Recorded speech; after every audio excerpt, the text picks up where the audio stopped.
Hello सगळ्यांना, welcome back to my channel. तर थंबनेलवरून तुम्हाला समजलंच असेल की मी आज तुमच्याबरोबर धपाट्याची रेसिपी शेअर करणार आहे.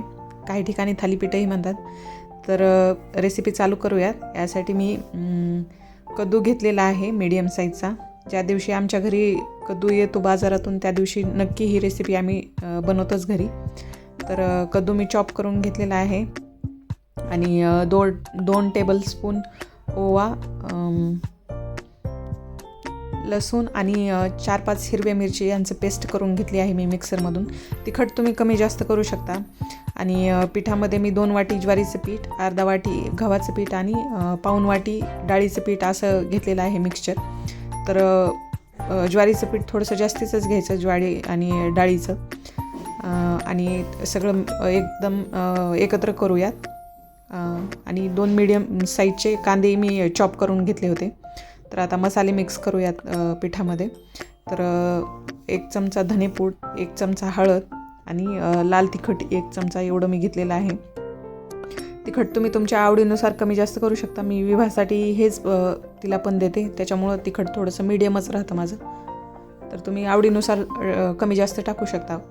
आणि वरतून चवीपुरतं मीठ टाकून घ्यायचं आहे पिठामध्ये. ओवा आणि जिऱ्याची पूड नक्की याच्यामध्ये तुम्ही टाका, त्याने खूप छान चव लागते, आणखी जास्त इन्हॅन्स होते चव.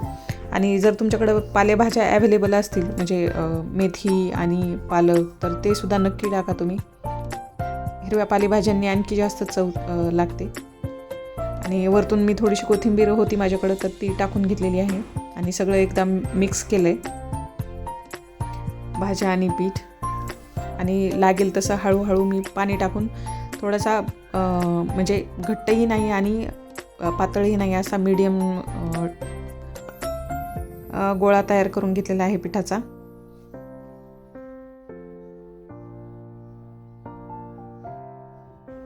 पाणी एकदाच टाकायचं नाही, म्हणजे कद्दूलाही पाणी सुटतं. त्याच्यामुळं थोडं थोडं पाणी टाकतच गोळा मळून घ्यायचा आहे आपल्याला. तुम्ही बघू शकता अशा प्रकारचं तयार करायचं आहे पीठ आपल्याला. आणि 10 मिनटं रेस्टसाठी ठेवायचं आहे. तर पोळपाटावर एक कॉटनचा कपडा घ्यायचा आहे आपल्याला धपाटं बनवून घेण्यासाठी. आणि त्याला पाण्याने ओलं करून मग त्याच्यावरती एक छोटासा पिठाचा गोळा घेऊन आपल्याला हाताने पसरवत धपाटं थापून घ्यायचं आहे या पद्धतीनं. मध्ये मध्ये तुम्ही पाणी लावू शकता हाताला, म्हणजे चिकटणार नाही पीठ. आणि पूर्ण धपाटं थापून झाल्यानंतर वरतून आपल्याला तेल लावून घ्यायचं आहे.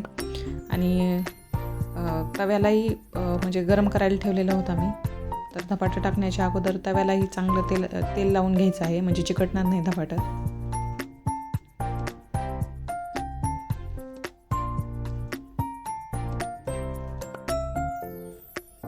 आणि मीडियम फ्लेमवर आपल्याला चांगलं खरपूस भाजून घ्यायचं आहे. तेल थोडंसं जास्तच लागतं पहिल्या धपाट्याला तरी कमीत कमी.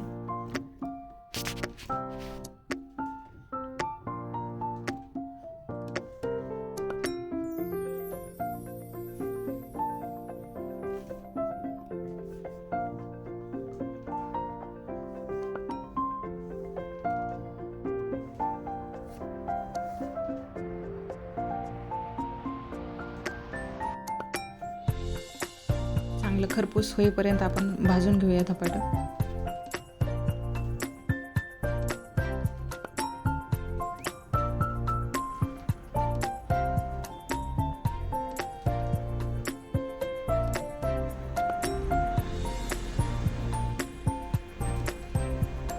तर सगळे धपाटे मी बनवून घेतले.